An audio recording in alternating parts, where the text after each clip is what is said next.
పాపం ప్రతాప్ తిరువీర్ మరొకసారి super duper hit కొట్టేశాడు. ఇంకా ఇప్పటి నుంచి వెనక్కి తిరిగి చూసుకోవాల్సినటువంటి అవసరం ఆయనకు ఖచ్చితంగా రాదు అని చెప్పేసి అందరూ కూడా గట్టిగా బిలీవ్ చేస్తున్నారు.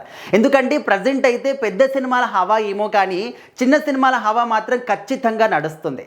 ఆ సినిమాల్లో కంటెంట్ ఉంటుంది, వాళ్ళు తీసేది తక్కువ బడ్జెట్ అయినప్పటికీ కూడా అండ్ కొత్త కొత్త యాక్టర్లు అయినప్పటికీ కూడా ఒక స్టోరీలో దమ్ము ఉంటుంది, కంటెంట్ ఉంటుంది కాబట్టి జనాలు ఖచ్చితంగా ఆదరిస్తూ ఉన్నారు. అండ్ ఈ సినిమాలో ఏంటంటే స్టోరీ గురించి మనం మాట్లాడుకుంటే ఖచ్చితంగా ప్రతి ఒక్కరం కూడా మన లైఫ్లో ఏదో ఒక రకంగా ఎక్స్పీరియన్స్ చేసిన వాళ్ళమే ఉంటాం ఈ స్టోరీ అంతా కూడా.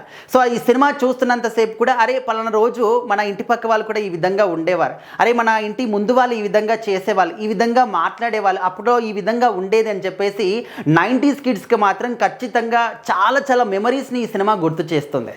అది ఇక్కడ తిరువీర్ ప్రతాప్ ఏంటంటే తన చిన్ననాటి స్నేహితురాల్ని పెళ్లి చేసుకుంటారు. సో పెళ్లి చేసుకున్న తర్వాత ఎగ్జాక్ట్లీ థర్డ్ డేకే ఆ ఊరి పంచాయతీలో తనకు అవమానం జరుగుతుంది, ప్రతాప్కి తిరువీర్కి అవమానం జరుగుతుంది. సో ఆ వెంటనే ఆ అమ్మాయి ఏం చేస్తుంది, పెళ్లి చేసుకున్న అమ్మాయి అరే 3 రోజులకి ఈ విధంగా అవమానం జరిగింది, ఇంకా నేను ఉండలేను అని చెప్పేసి తనని వదిలేసి వాళ్ళ అమ్మగారి ఇంటికి వెళ్ళిపోతుంది.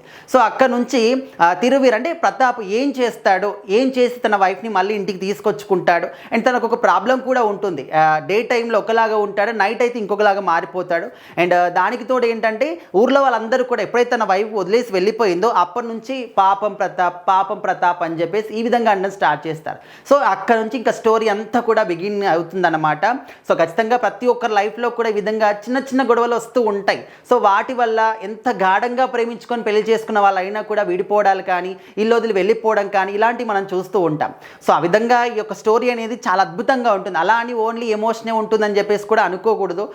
ఫన్నీ ఉంటుంది, ఎమోషన్ ఉంటుంది, థ్రిల్లింగ్ ఉంటుంది, యాక్షన్ లాంటి కొన్ని సీన్స్ కూడా మనకు కనిపిస్తాయి. ఓవరాల్గా సినిమా అంతా కూడా చాలా అద్భుతంగా ఉంటుంది. సో అందుకోసం అని చెప్పేసి అందరూ కూడా కనెక్ట్ అవుతూ ఉన్నారు. సో ఫస్ట్ డే టాక్స్ విన్న తర్వాత ఇంకా సెకండ్ డేకి వచ్చేసరికి ఇంకా ఎక్కువ మందికి రీచ్ అవ్వడం, వాళ్ళందరూ కూడా అరే మేము సినిమా చూడాలి, బాగా అనిపిస్తుంది అంటే సినిమా మంచి టాక్ వస్తుంది అండ్ త్రూఅవుట్ సినిమా అంతా కూడా ఎంజాయ్ చేయొచ్చు అని చెప్పేసి అయితే చాలామంది అనుకుంటూ ఉన్నారనమాట.